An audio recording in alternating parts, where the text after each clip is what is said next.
มากอย่างบุอันนั้นสมรีต้นหมอกมอนไข่น่ะมันสิเยอะลงเมนต้นหมอกมอนไข่โอ้น่ากว่าเขามันเป็นสีเหลืองสมรี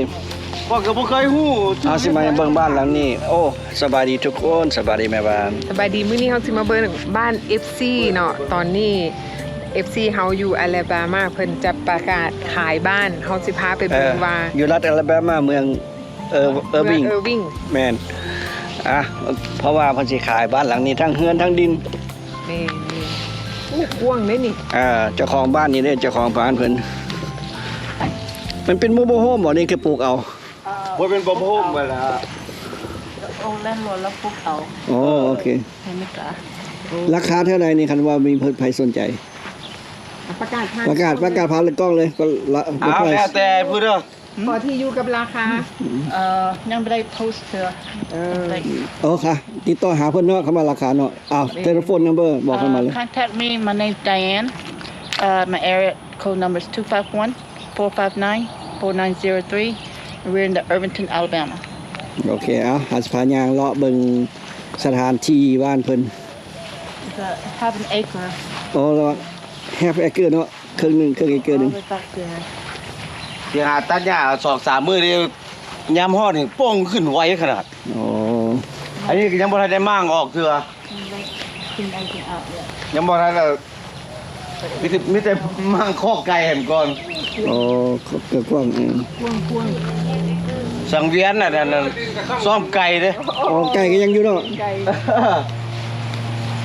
กำลังมั่างออกกันยังบ่ทันได้เบิดกันยังบ่ทันได้คลีนอัพเทื่ออันนี้เชดคือว่าเครื่องอันแดนนี่ก็มีแต่ฮอดนี่ล่ะเครื่องแฮปเปเกอร์นะ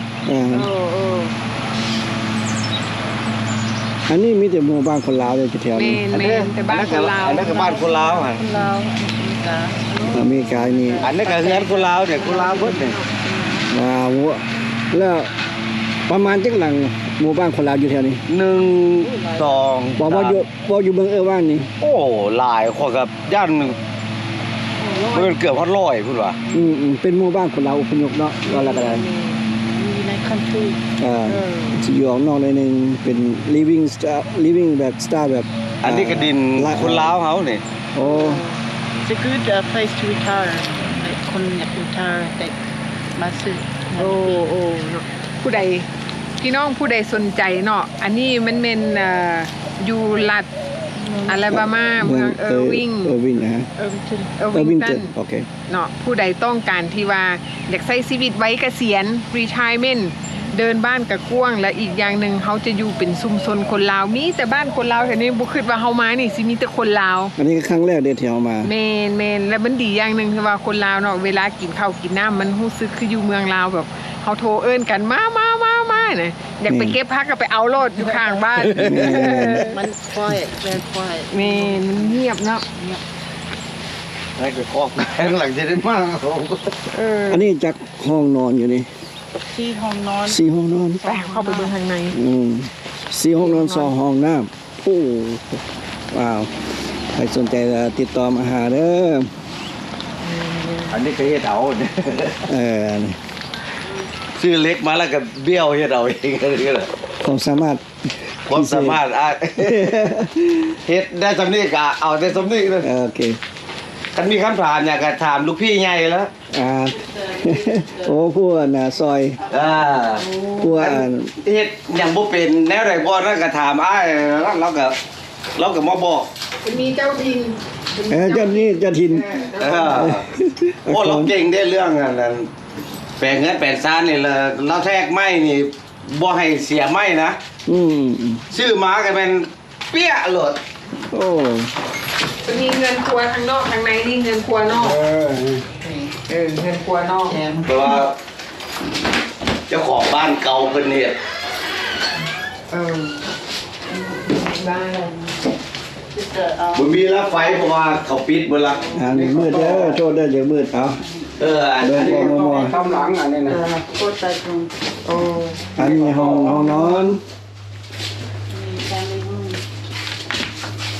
มีห้องฮักแขก เนี่ยบ่มีไฟเลย โอ้โทษเด้อมีไฟเอาไปหาเบิ่ง And it's supposed to be the kitchen, but you make it to like an eating room. อ๋อนี่เป็นห้องห้องครัว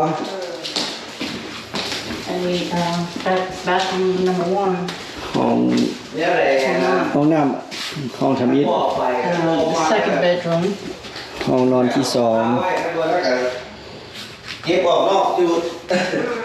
นี่ห้องนี้ค่อยแปลเราเอง Some. ห้องนอน ไอ้ ที่ ค ส วา อ ม ง เวลาผมก็เปลี่ยนใหม่หมดค่อยเอาซื้อไม้ชูใบเข่นมากับแป้นกับผมใหญ่แต่เราเดี๋ยวเราบอกดีๆเลย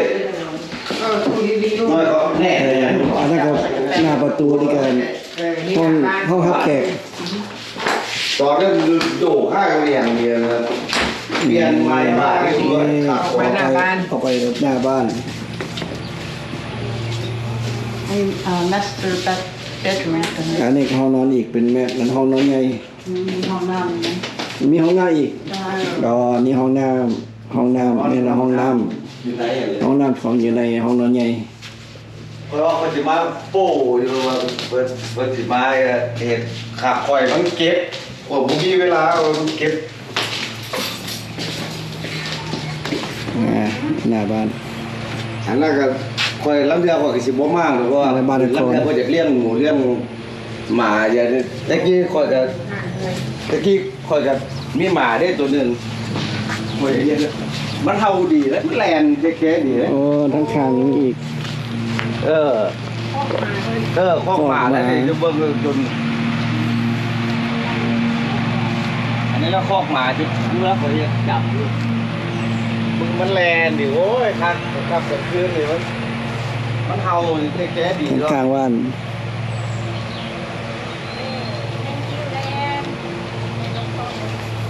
มีอย่างกับว่ากันคนเฮาแก่ๆกันแล้วก็บ่ว่าสิกินข้าวคำเดียวให้มันอิ่มโลด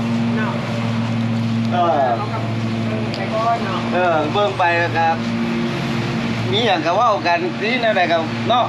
คนเฮาบ่แม่นว่าโอ๊ย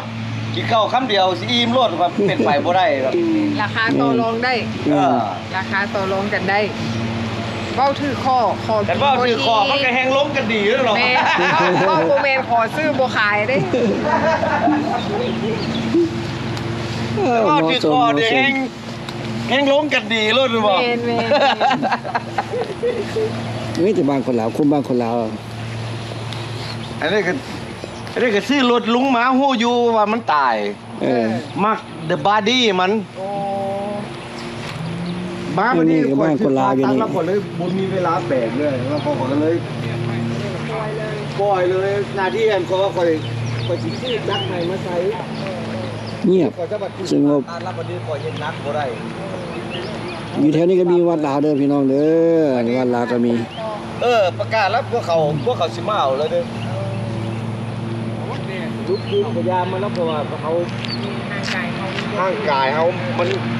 มันแปรบ่ได้แล้วเฮ็ดนักบ่ได้แล้วก็เลยยอมเฮ็ดไปมันก็แพ้ แม่น เอ้าก้มลงจังซี่ ๆ โทษเด้อก้มลงแค่เกิบยังบ่ได้ โอ้ ต้องได้นั่งแล้วก็ต้องหลังเห็นว่านั่นน่ะเขาเอาเล็กใส่แบบอันนั้นหลังนั้นบ่แม่นแบบอันนั้นน่ะลอสเตอร์น่ะ โอ้หลังกุ้งน่ะ หลังกุ้งเลยน่ะแป๊บเดียวเลยเขาใส่หลังข่อยนี่that's why ข่อยกิบอัพรถหันหน้าที่ข่อยสิซื้อจักรใหม่มาใส่ งาม บ่ไหวเนาะ แล้วข่อยเฮ็ดนักบ่ได้แล้วข่อยก็เลยยอม คุมบ้านแถวนี้ก็เหมาะสมแบบ slow life แบบบ่พาไว้หยังแบบอยู่แถวบ้านนอกใช้ชีวิต ธรรมชาติ ธรรมชาติหลาย มีใช้ชีวิตแบบพอเพียง ลูกใส่ลูกพี่ค้อนนี่ เวลาเอาเข้ามาไม่สวยนี่ เพราะว่าประตู ถอยนั่นเอื้อเลย แม่นเอาเข้ามา อันนี้ก็บ้านนครข้างหน้าบ้าน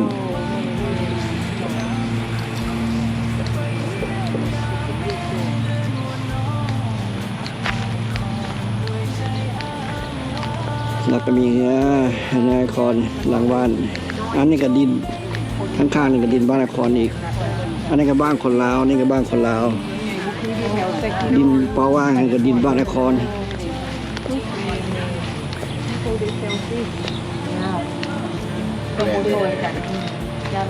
อย่าลืมกันแล้วก็โทรกันนะฮะ โอเคพี่น้องครับสำหรับคลิปนี้ครับก็จะไว้เพียงเท่านี้ถ้าใครสนใจ